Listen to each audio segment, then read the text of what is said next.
الذي خلق الموت والحياة ليبلوكم أيكم أحسن عملا।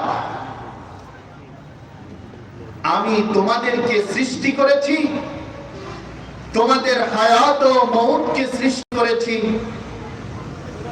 আমি দেখব তোমরা কে কত সুন্দর কোয়ালিটিফুল আমল নিয়ে আমি আল্লাহ তাবারক ওয়া তাআলার সঙ্গে মুলাকাত করো।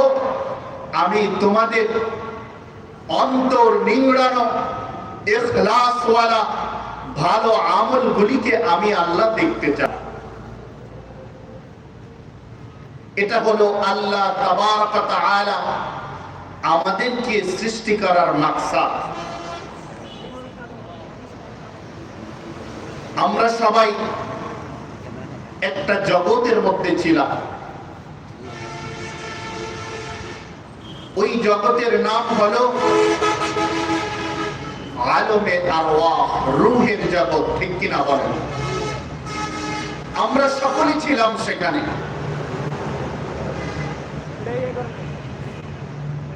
এই রূহের জগতের মধ্যে আমি ছিলাম, আমার পিতা ছিল, আমার দাদা ছিল।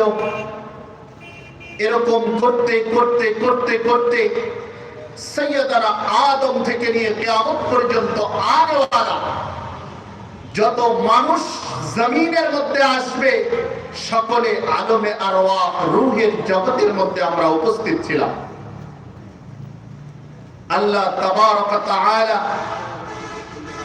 সকলকে রূহের জগতের ভিতরে নির্ধারিত জায়গার মধ্যে একত্রিত করলেন আর একটি প্রশ্ন ছুড়ে দিলেন,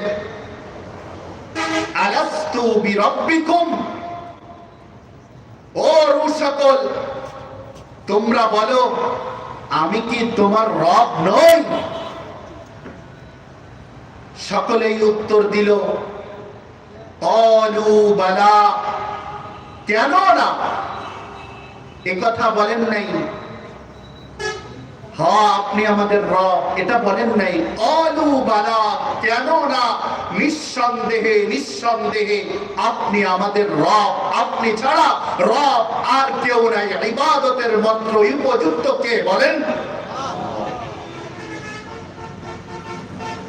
আল্লাহ।